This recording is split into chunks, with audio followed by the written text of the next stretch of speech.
халық суға батып жатқан кезде, малдар қырылып жатқан кезде, осындай апат болып жатқан кезде неге біздің халық үндемей отыр?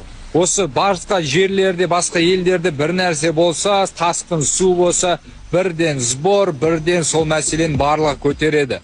Біздің жаңағы өнердегі адамдар, әнші, күйші, бишілерің осы инстаграмға өздерінің ішіп жегенін салып, осы мәселе туралы бірде бір сөз айта алмай жатқан мені замат еді. Сонда ол нәрсе оларға қатысы жоқ па не?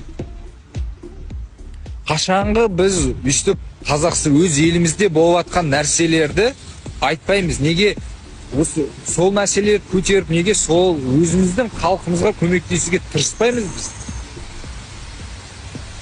Алдында ресейліктерден келген кезде оларды қарсы алу жайлы, Украина жайлы, Палестина жайлы келсем ол жақсы. Бірақ елімізде халқымыз қырылып жатқан кезде, малымыз қырылып жатқан кезде біз үндемей отырғанымыз, ол қалай, мен түсінбеймін оны.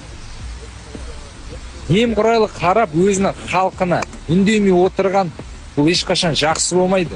30 жыл бойы мыңқиып ештеңе істемей үндемей отырғандықтан біз осындай халге жеттік.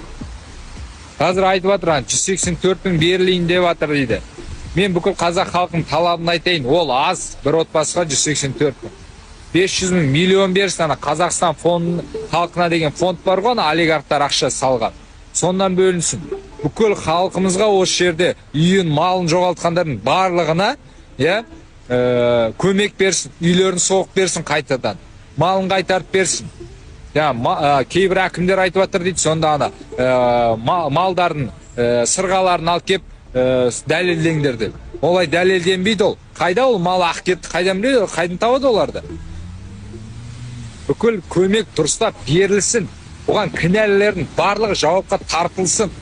Бұл бауырларымыз өмір бақи бал өсіріп, өздерімен өздері күн сөріп жүрген халқымызды осындайға жеткізген кім? 30 жыл бойы болған жемқорлық, қазақты тонаған сүмелектер. Сондықтан соған жауаптылар сотталуы тиіс.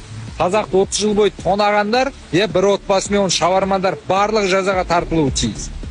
Қасым-Жомарт Кемелұлы айтты ғой, қаңтардан 162 адам Қазақстанның жарты байлығын иемденіп алған деп. Солардың осы қалай байлыққа жеткенін осы тексеріп, бүкіл қазақтың байлығын қазаққа қайтарып, қазақтың жағдайын жасайтын уақыт келді.